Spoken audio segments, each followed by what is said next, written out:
Presiden ke National People's Party ke jela ubak WR Kharuki hendak kesengi ke khat khandai tarik unai wing ulong bakaseng kenjob bon ki seat haki election arjar arpulai ke banwan ubak Kharuki ula ai jengkran ha kesengi ba Pynskhem ya ke block executive committee jong ke NPP Hanot Shillong Constituency kablalong ha khasi national dorbar hall maukar habakran kumukongsan nak kesengi ubak Kharuki ula nyau ya kimat bakaseng NPP ke lawan ra ya ke jingsei so lembaga sarkar MDA ni ke Meghalaya Democratic Alliance ula benrap syuk-syuk dak baong bak sarkar NPP kadai keseng san perthai kabala syem jak sinjam banyak ran lor kijing khaput hapadeng ke Meghalaya bat ka Assam kat ba ke sarkar pemensuapat kala syuyai ong bauput usam hapadeng kini ke atli ke jela kidai ke bane kumbakilong syuk-syuk ulong bakane ke sarkar kalala ban pendapura ya ke hotel Taj Vivanta wat hapadeng ke jingsha keno balai pujan kini Constituency kelak perbi ini kertong kiba pemodong kiba nam iladi hakastin kami maklia Hausnem hakandai Spanya Kumar kilajit coba Alexander Warjri Bonlong MLA jogi Constituency nangta hadir nudalong member parliament Rajya Sabha Kumonga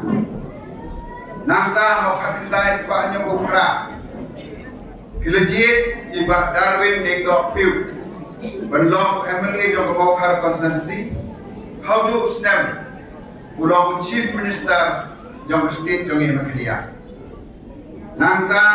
Krabulai Krabukra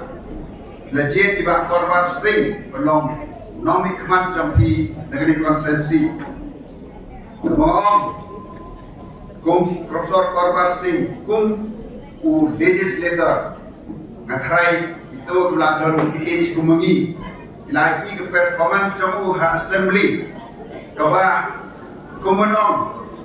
the best legislator. Kini kita stalwart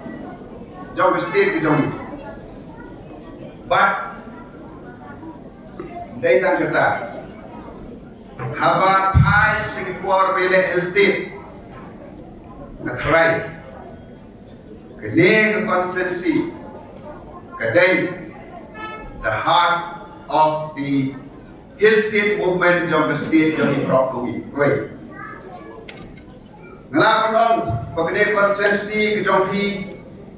kadai ke model role nak bentar ke State Jong Maklia.